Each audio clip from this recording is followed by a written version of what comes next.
बिस्मिल्लाहिर्रहमानिर्रहीम। अस्सलाम वालेकुम डियर स्टूडेंट्स, मैं हूँ डॉक्टर बुशरा जबीन और आज का प्रोग्राम है जनरल साइंस के बारे में, जो कि कोर्स कोड 6404 है। डियर स्टूडेंट्स, अब देखते हैं साइंस क्या है। साइंस के अगर लफ्ज़ी मानों में देखा जाए तो ये एक इल्म है, इट इज़ अ नॉलेज, ठीक है, जो एक सिस्टमेटिक एक्टिविटी के थ्रू स्टेप बाय स्टेप दर्जा बदर्जा मुख्तलिफ अवामिल से गुजरने के बाद हमारे सामने आता है। बेसिकली ये एक ऐसा इल्म होता है जो कि हम तजर्बे के ज़रिए, अपने मुशाहिदात के ज़रिए साबित करते हैं। 17वीं सदी तक तो ये इल्म बस एक फ़िलासफ़ी की तरह ही समझा जाता था जैसे बाकी मज़ामीन हैं, लेकिन 17वीं सदी के बाद इसके अंदर बाकायदा ये साबित किया गया कि हम तजर्बात, मुशाहिदात से मुख्तलिफ नताइज अख़ज़ करते हैं। अब ये मुशाहिदात बेसिकली साइंटिफिक मेथड पे डिपेंड करते हैं। साइंटिफिक मेथड हैं क्या? ये एक ऐसा तरीक़ाकार है जिसके ज़रिए हम तहकीक करते हैं और ये एक वैलिड और रिलायबल तरीक़ाकार होता है। किस तरह से? इस तरह के कि हम पहले कोई भी तजर्बा करते हैं, फिर उसके अंदर होने वाले तमाम अवामिल को नोट करते हैं कि क्या क्या तब्दीलियाँ आईं, और फिर उसके बाद हम नतीजा अख़ज़ करते हैं कि उनका रिज़ल्ट क्या है। तो ये सारे अवामिल साइंटिफिक मेथड का हिस्सा होते हैं। अब साइंटिफिक मेथड मुख्तलिफ स्टेप्स में डिवाइड किया गया है। स्टेप्स इसलिए कि हर एक अमल का दूसरे अमल के साथ ताल्लुक़ है।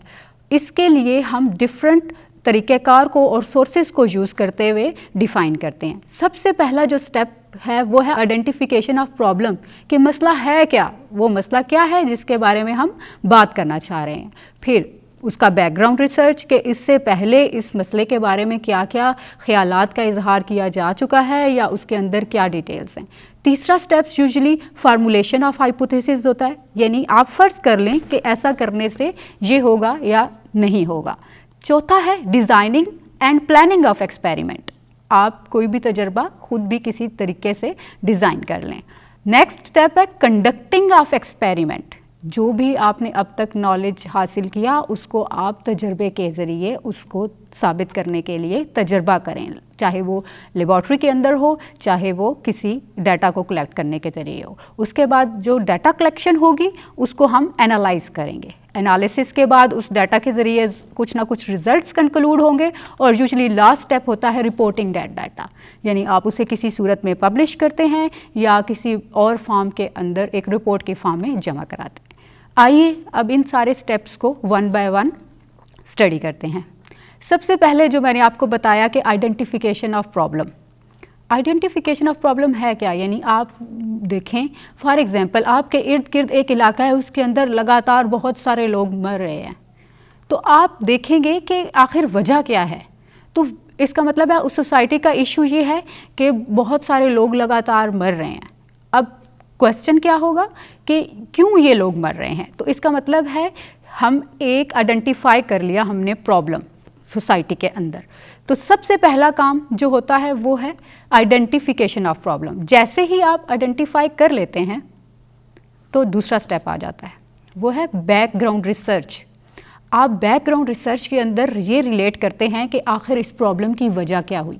क्या ये प्रॉब्लम बहुत अरसे से चलता आ रहा है, या इस तरह के प्रॉब्लम अगर किसी और इलाके में हुआ था, या ये जो मसला भी आपके जहन के अंदर आया है तो किसी और इलाके या में अगर हुआ था तो उसकी क्या वजूहात थी और उन वजूहात का क्या हल था। ठीक है, तो इस तरह एक रिसर्चर लिटरेचर रिव्यू करता है, यानी ऑलरेडी रिपोर्टेड जो डाटा मौजूद है उसको एनालाइज करता है और रिव्यू करता है कि व्हाट हैव बीन डन, इससे पहले इसके बारे में क्या हो चुका है। ठीक है, जब हम ये बैकग्राउंड नॉलेज इकट्ठा कर लेते हैं तो फिर हम मफरूज़ा फ़र्ज़ करते हैं। मफरूज़ा क्या होता है? Hypothesis. We formulate hypothesis. Basically hypothesis is an idea that what is an intelligent guess, कि आप अपने नॉलेज के बेस पे गेस करें कि अगर ये वजह है तो इस फॉर एग्ज़ाम्पल जैसे हमने पहली मिसाल ली थी कि इस इलाके में बहुत ज़्यादा लोग मर रहे हैं, तो आप देखेंगे कि गंदगी तो नहीं है, अगर गंदगी है तो उसका क्या हल होगा। या फिर जैसे एक डेंगू का इशू आया था, डेंगू की वजह से मर रहे हैं, तो कोई ना कोई आप फ़र्ज़ करेंगे कि शायद ये वजह होगी, तो वो मफरूज़ा जो है वो हाइपोथेसिस कहलाता है। चौथा स्टेप है कंडक्ट एन एक्सपेरिमेंट। अब जो आपने हाइपोथेसिस फ़र्ज़ किया कि ये वजह थी, उसी की कंटिन्यूएशन में आप कुछ तजर्बा करेंगे। आप उस इलाके में लोगों के जाने के देखेंगे कि क्या वजह है, या फिर अगर आपने कोई साइंटिफिक मेथड यूज़ किया है तो उसके अंदर आप लेबॉर्ट्री के अंदर जाके तजर्बा करेंगे। फॉर एग्ज़ाम्पल आप देखें कि दो मुख्तलिफ़ चीज़ों को मिलाने से क्या बनता है, ठीक है।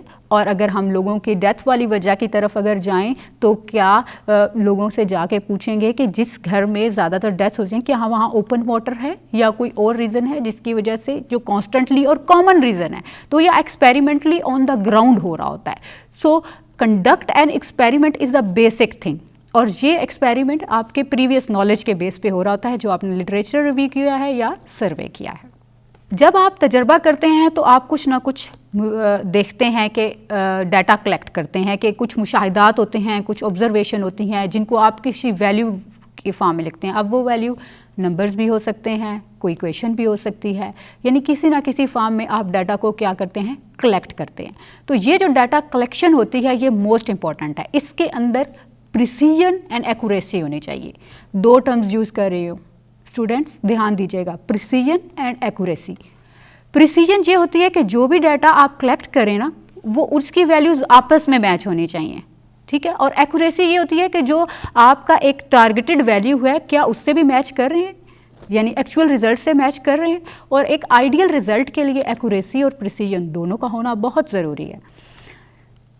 अब ये जब कोई डाटा इन दोनों बातों पे पूरा आ जाता है तो फिर हम अगले स्टेप पे जाते हैं, वो है analysis the data and draw the conclusion. यानी डाटा को जो भी हमने कलेक्ट किया है उसका एनालाइज करना और उसमें से कोई कंक्लूजन निकालना कि ये जो भी हमने, और अब ये जो डाटा कलेक्शन और मफरूज़ा जो हमने हाइपोथेसिस किया था उससे कोरिलेट करना बहुत ज़रूरी है कि जो हमने फ़र्ज़ किया था कि या तो ये उसके हक़ में जाएगा या उसके अगेंस्ट जाएगा। यूजुअली ये मेथड स्टेटिस्टिकली फार्मूला के साथ इन्वॉल्व होता है और इसके अंदर हम बहुत सारी चीज़ों को वेरीफाई करते हैं। वेरीफाई किस तरह से करते हैं कि जो हमारे पास स्टैंडर्ड वैल्यू है उसके साथ हमारा जो डाटा है वो कितना मैच करता है। ये स्टेप करते हुए भी हम यूजुअली लिटरेचर को देख रहे होते हैं कि पहले जो लोग रिसर्च कर चुके हैं, जो हमने पहले स्टेप पे किया था, उससे भी रिलेट करते हैं कि हमारी वैल्यूज़ उससे कितना सिमिलर हैं या कितना डेविएट कर रही हैं। एक बात याद रखिए, कंक्लूजन में हम पॉजिटिव और नेगेटिव दोनों बातें बता सकते हैं, जैसा कि अगर आप उसके साथ आपकी वजह उससे साथ मैच करती है या नहीं। तो साइंस एक खुली दुनिया है जिसके अंदर आप दोनों बातें बता सकते हैं कि ऐसा हो सकता है और ऐसा नहीं हो सकता। अब ये सब कंक्लूड करने के बाद हम रिपोर्ट बनाते हैं। रिपोर्ट क्या होता है कि एक डॉक्यूमेंटेशन की फॉर्म में आप सारे स्टेप्स को लिखते हैं, आपने ये देखा, ये किया और इन वजूहात के बिना पर ये नतीजा अखज़ किया, ठीक है। तो वो आप एक डॉक्यूमेंट की फॉर्म में लेके आते हैं। तो रिपोर्ट इज़ समथिंग इम्पॉर्टेंट। अब ये रिपोर्टिंग ही एक्चुअली की है जो कुछ आपने किया उसको साबित करने के लिए। जो अब तक सारे काम हुए हैं, जो एक्सपेरिमेंट आपने कंडक्ट किया, जो डाटा कलेक्ट किया, वो एक रिटन फॉर्म में आ जाता है। तो this report is actually submitted to somewhere. अगर आप स्टूडेंट्स हैं, आपके प्रोजेक्ट्स होते हैं, आप रिपोर्ट की फॉर्म में जमा कराते हैं। और अगर आप किसी आर्टिकल में साइंटिफिकली पब्लिश करने भी जाते हैं तो this is something very important. और ये रिटन फॉर्म जो है वो आपके पिछले तमाम स्टेप्स को वेरीफाई करेगी। तो यहाँ तक हमारा पहला हिस्सा ख़त्म होता है जो कि साइंटिफिक मेथडोलॉजी के बारे में था। अब हम जाएंगे अगले टॉपिक की तरफ, वो है ब्रांचेस ऑफ नेचुरल साइंसेस। अब आपने देखना है कि साइंस की मुख्तलिफ जो मुशाहिदात हैं उनको मुख्तलिफ कैटेगरीज़ में डिवाइड कर दिया गया है कि उसकी किस तरह से किस हिस्से में किस तरह से काम हो रहा है, उसको अलग अलग तकसीम कर दिया गया है। बेसिकली ये एक ब्रीफ डिस्क्रिप्शन होगी about different scientific methods. Let's start with the astronomy. Astronomy is the study of bodies, stars, Galaxy, cosmic rays, यानी आसमानों की सारी दुनिया की जो भी मालूमात हैं उनको हासिल करने के लिए अगर हम कोई स्टडीज़ करते हैं तो डैट इज़ एस्ट्रोनॉमी। इसको खल्कियात भी कहते हैं, माहिर खल्कियात इसके अंदर आ जाते हैं। और आजकल ये एक ऐसा टॉपिक है कि जो कि दुनिया के अंदर बहुत ज़्यादा इसका मुतालिया किया जा रहा है। इसके अंदर दुनिया का बनना और उसके दुनिया के बनने के अवामिल और आने वाले तगय्युरात के बारे में मुतालिया किया जाता है। दूसरी ब्रांच है biology. Biology, bio means life, logy means study, यानी study of life is called biology. इसके अंदर हम ज़्यादातर उस इल्म को स्टडी करते हैं जो ज़िंदगी के बारे में है। ज़िंदगी हर चीज़ में है, पौधे में है, जानवरों में है, इंसानों में है, और इस कायनात की हर चीज़ जो लिविंग बीइंग के अंदर आती है उसको हम बायोलॉजी के अंदर स्टडी करते हैं।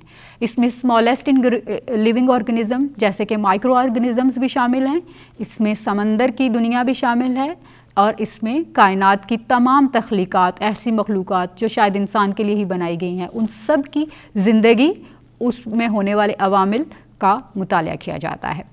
बेसिकली ये हर ऑर्गेनिज़म का स्ट्रक्चर भी बताती है कि वो किस तरह से बना है, और इसके साथ साथ वो किस तरह दर्जा बदर्जा अपने लाइफ साइकिल को कंप्लीट करते हुए क्या फ़वाइद और क्या नुकसानात पहुंचाता है उसके बारे में भी बताती है। नेक्स्ट है केमिस्ट्री, स्टडी ऑफ मैटर, मादा।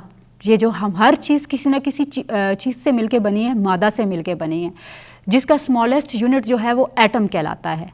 ठीक है, तो composition, property and chemical reactions of matter are called chemistry, यानी किस तरह कोई छोटे छोटे मॉलिक्यूल मिलके बड़े मॉलिक्यूल बना रहे हैं, और मॉलिक्यूल्स को बनाने के क्या फ़वाइद और क्या नुकसानात हैं, और हर चीज़ किस तरह से मैटर के साथ लिंक्ड है, इस ब्रांच के अंदर हम स्टडी करते हैं।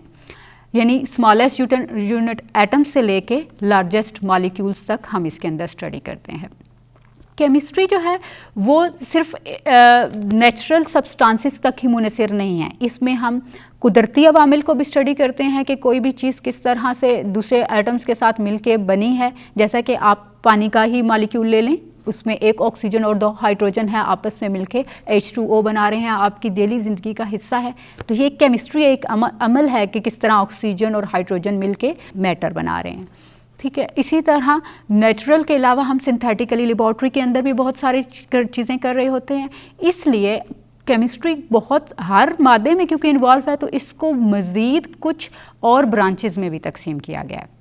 मतलब इसकी अगर हम सिर्फ कार्बन की स्टडी कर रहे हैं तो डैट इज़ ऑर्गेनिक केमिस्ट्री।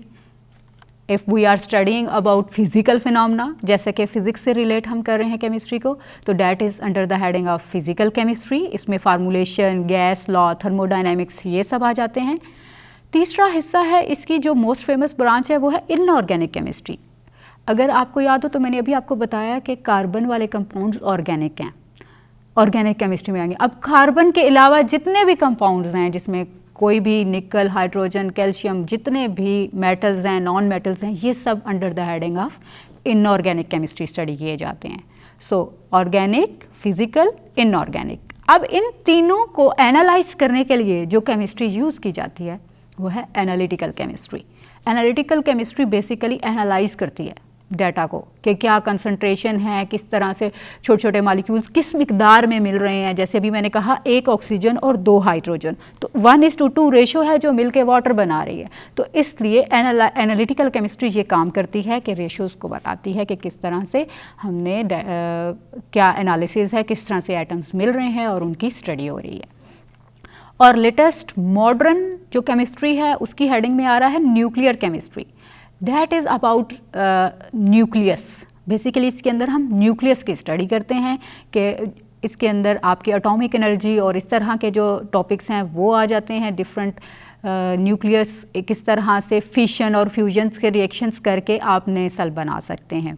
तो न्यूक्लियस के अंदर होने वाले तमाम अवामिल के मुतालिया को हम न्यूक्लियर केमिस्ट्री कराते हैं। तीसरी ब्रांच है जो कि है फ़िज़िक्स। फ़िज़िक्स भी साइंस की दुनिया में बहुत ज़्यादा अहमियत रखती है। बेसिकली ये ना सिर्फ मैटर को स्टडी करती है बल्कि इसकी एनर्जी को, यानी हर मादा की एक ख़ास ताकत है और उसकी इस ताकत की स्टडी को हम क्या कहते हैं, physics. So relationship between matter and its energy is called physics. Physics also help us to study electricity, gravity, radiation, light, जितने भी फॉर्म में आपकी एनर्जी है, या सूरज से रोशनी आती है आप एनर्जी लेते हैं, या फिर डिफरेंट लाइट से आप एनर्जी लेते हैं, आपके घर इलेक्ट्रिसिटी है, गैस है, ये सब क्या है, मुख्तलिफ अवामिल हैं, किसी फार्मूला के तहत एनर्जी प्रोवाइड कर रहे हैं। तो ये सब क्या कहलाते हैं, एनर्जी की डिफरेंट फॉर्म्स। तमाम लिविंग ऑर्गेनिज्म का बेसिक सोर्स ऑफ एनर्जी तो सनलाइट ही है, लेकिन इसके अलावा इलेक्ट्रिसिटी और बहुत से और अवामिल हैं जहाँ से ये एनर्जी हासिल की जाती है। तो इसके मुतालिया को हम फ़िज़िक्स की हेडिंग में लाते हैं। अगेन फ़िज़िक्स भी बहुत सारी मुख्तलिफ़ शाखों में तकसीम की गई है, क्योंकि मुख्तलिफ़ अवामिल के लिए मुख्तलिफ़ कवानीन बनाए गए हैं, और जो कवानीन एक ख़ास दायरे के अंदर आते हैं उनको हम इसकी ब्रांचेस कहते हैं। जैसा कि bio physics, bio means life, physics यानी लिविंग ऑर्गेनिजम्स की एनर्जी और मैटर के रिलेशनशिप को हम under the heading of bio physics देखेंगे। दूसरी ब्रांच है एस्ट्रोफिज़िक्स, जो खल्कियात में के अंदर मुख्तलिफ़ अवामिल हो रहे हैं, जैसा कि आप देखते हैं कि मुख्तलिफ़ सैयारे मूव करते हैं, किसी ख़ास एनर्जी के साथ मूव करते हैं, इस सब की स्टडी को हम कहते हैं कि ये एस्ट्रोफिज़िक्स के अंदर है। फिर है जियोफिज़िक्स, जियो मीन अर्थ, यानी ज़मीन के अंदर होने वाले तमाम अवामिल के अंदर जो एनर्जी हो रही है, जैसे डिफरेंट लावा उबल आता है, क्यों आता है, इस सारे अवामिल को का मुताला करने के लिए हम कहते हैं कि ये जियोफिज़िक्स है। फिर है साइकोफिज़िक्स, ये नई ब्रांच इंट्रोड्यूस हुई है, ये बेसिकली साइकोलॉजिकली होने वाले अवामिल, यानी कुछ जैसे हमारे गुस्से के अंदर हमारे अंदर और एनर्जी होती है, नॉर्मल मूड में हमारी एनर्जी और होती है, ये भी तो एक मैटर ऑफ एनर्जी है ना। इसी तरह डिफरेंट रिएक्शंस के अंदर भी फिज़िक्स के अंदर एनर्जी होती है। तो that are under the heading of psychophysics. Next है geology, geo mean earth, logy mean study. So scientific study of earth including surface composition, यानी जो सरफेस है, और फिर अंडर द ग्राउंड जो कंपोजिशन है, और डिफरेंट एरियाज़ के अंदर डिफरेंट कंपोजिशन है। आपको पता है पहाड़ों की ज़मीन और तरह से होती है, सहराओं की ज़मीन और तरह से होती है, फिर मैदानी ज़मीन और तरह से होती है, बंजर ज़मीनें और, तो ये हर एक क्यों है, ये ज़मीन की डिफरेंट कंपोजिशन है। तो this is studied under the heading of geology. So formation and distribution of minerals भी इसमें शामिल है। किस तरह से कि हर जो ज़मीन है उसकी कंपोजिशन अपनी है। जैसे आप रेतली ज़मीन को देखें तो उसमें सिलिका वगैरह ज़्यादा होता है, उसमें उस तरह से फसलें नहीं उगाई जाती जितना कि एक जो फर्टाइल ज़मीन कहते हैं, जिसे हम कहते हैं कि ये मड की तरह गुंदी हुई ज़मीन है, उसमें और तरह होते हैं, और कुछ बंजर पहाड़ होते हैं। इसी तरह फॉर एग्ज़ाम्पल मिनरल्स के हिसाब से बेस्ट एग्जांपल आप ख्यूड़ा माइंस को ले लें, हमारा साल्ट का बेसिक सोर्स है। तो ये साल्ट का जो बेसिक सोर्स है किस वजह से है, उसके अंदर सोडियम क्लोराइड के ज़्यादा है। तो ये स्टडी के किस इलाके में कौन सी मिनरल ज़्यादा हैं और कौन सी कंपोजिशन है और वो हमारी ज़िंदगी में किस तरह से फ़ायदा दे सकती है, जियोलॉजी के अंडर आता है। तो बेसिकली असल मकसद जियोलॉजी की स्टडी का ये होता है कि आप मिनरल्स की कंपोजिशन को उनकी डेली लाइफ की तरफ, उनके यूजेस को लेके आएँ, और इस तरह से एक आप जियोलॉजी को यूज़ करते हुए लिविंग ऑर्गेनिजम्स की फ़ायदा पहुंचा सकते हैं। इसके अंदर अर्थक्वेक वगैरह की रीजंस को भी स्टडी किया जाता है। मुस्तकबिल में होने वाले अवामिल का भी अंदाज़ा लगाया जा सकता है वक्त से पहले। नेक्स्ट है meteorology. Meteorology is the study of temperature, humidity, wind direction, यानी फ़ज़ाओं में होने वाले तमाम अवामिल को, यानी कि किस तरफ से किस रुख की हवाएं चलेंगी। जैसे आपको पता है महकमा मौसमियात हमें पहले ही बता देता है कि इतने अरसे बाद बारिश आने वाली है, या आज हवा का ये रुख होगा, उसकी ये दबाव होगी। ये सब जो स्टडीज़ हैं ये अंडर द हेडिंग ऑफ मटीरियोलॉजी होती है। बेसिकली इसकी दो मेजर ब्रांचेज हैं, एक है डायनामिक और दूसरी है साइनोप्टिक। डायनामिक नाम से ही जाहिर है कि उसके अंदर हम मूवमेंट्स की स्टडी करेंगे कि किस तरह से मूवमेंट हो रही है, मोशन हो रही है एटमॉस्फेयर के अंदर, पार्टिकल्स की भी या एयर की भी। जबकि जो दूसरी स्टडी है वो है आप साइनॉप्सिस करें, यानी आप प्रिडिक्ट करें कि आने वाले वक्त में क्या होने जा रहा है। तो यूजुअली रिसर्चर्स इन दोनों अवामिल को स्टडी कर रहे होते हैं कि किस तरह से आप मैथमेटिकली एक मॉडल बना के ये अंदाज़ा लगा सकें कि आने वाले वक्त में क्या होने जा रहा है, या हवा का दबाव किस तरह से इस्तेमाल हो सकता है। इसका सबसे बेहतरीन यूज़ जो हम बिजली पैदा करते हैं ना हवा के दबाव के ज़रिए, उसके अंदर होता है। कि आप पहले से हवाओं के रुख का अंदाज़ा लगा के प्रेशर के मुताबिक आप प्रोडक्टिव कोई काम कर सके। इसी तरह ये एक मिसाल मैंने आपको बताई है। इसके अलावा फ़ज़ा के अंदर बहुत सारे और अवामिल हैं जिनकी study under the heading of meteorology की जाती है। एक और साइंस की बुनियादी ज़रूरत वो है मेडिसिन एंड हेल्थ साइंसेस। ये वो साइंस है, मेरे ख्याल में सारी साइंसेस इस साइंस के लिए ही काम करते हैं। इस तरह से कि फ़िज़िक्स, बायोलॉजी, केमिस्ट्री, तमाम ब्रांचेस ऑफ साइंसेस जो हैं वो एक्चुअली टू सर्व ह्यूमन के लिए काम कर रही होती हैं, यानी इंसानियत को फ़ायदा देने के लिए। और इंसानियत का फ़ायदा किस फॉर्म में होता है? यूजुअली जब भी हमें कोई बीमारी लगती है तो हम उसके लिए कोई दवाई लेते हैं, या जो भी हेल्थ इश्यूज़ आते हैं उनको क्योर करने के लिए कुछ करते हैं। तो वो ऐसे अवामिल जो दवाई बनाने में या फिर इंसान की सेहत को फ़ायदा देने में शामिल हो, उन सब को हम मेडिसिन और हेल्थ साइंसेस के अंदर उसका मुतालिया करते हैं।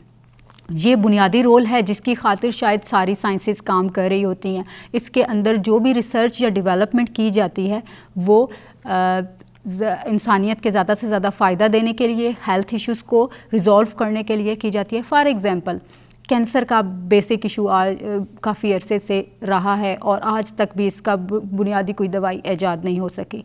लेकिन इसके अंदर जो रिसर्चेस हो रही हैं पूरी दुनिया के अंदर, वो सब अवामिल किस हेडिंग के अंडर आएंगे? Medicine and health sciences. Usually health sciences ही ऐसी रिसर्चेस करा रही होती है जिनके ज़रिए हम ये मुतालिया करते हैं कि किस दवाई का कितना फ़ायदा है। देखिए, बुखार का आराम पैनाडोल से भी आ जाता है, ब्रूफन से भी आ जाता है और किसी और दवाई से भी आ जाता है, लेकिन किस इंसान के लिए कौन सा फ़ायदेमंद है वो हमें मेडिसिन और हेल्थ साइंसेस बताती है।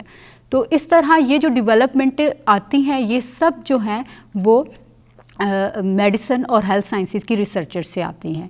हेल्थ साइंसेस के अंदर और भी बहुत से डिसिप्लिन हैं जिसके अंदर सबसे पहले हम देखेंगे फोरेंसिक मेडिसिन, फिर पैथोलॉजी यानी ब्लड लेवल के हिसाब से, और फिर न्यूट्रिशनिस्ट बताता है आपको कि किस बॉडी के किस बीमारी से क्योर के लिए आपको दवाइयों की ज़रूरत नहीं है, बल्कि आप नेचुरली न्यूट्रिएंट्स को लेके इसका फ़ायदा उठा सकते हैं। तो हेल्थ साइंसेस के अंदर हर तरह का तजर्बा किया जाता है जो कि इंसानी सेहत के लिए फ़ायदेमंद हो। कंप्यूटर साइंस, ये दुनिया ही कंप्यूटर की है, मॉडर्न दौर ही कंप्यूटर का है। Basically operation, structure and application of computers and computer systems, ये सब कंप्यूटर साइंस की मरहून मिन्नत है कि किस तरह से आप साइंस के कंप्यूटर को इस्तेमाल करते हुए साइंसेस का फ़ायदा उठा सकते हैं। हर फील्ड के अंदर अब कंप्यूटर का होना ज़रूरी है। ये डाटा एनालाइज भी करता है, ये हमारे साथ मुख्तलिफ सिस्टमेटिक स्टेप्स को भी एनालाइज करता है। इसके अलावा ये हमें मुख्तलिफ अवामिल के तग़य्युर पज़ीर होने से पहले ही एक प्रिडिक्टरी डाटा भी बताता है। तो in this way computer science जो है इसमें इंजीनियरिंग की एक्टिविटीज़ भी आ जाती हैं, साइंसेस की एक्टिविटी भी आ जाती है।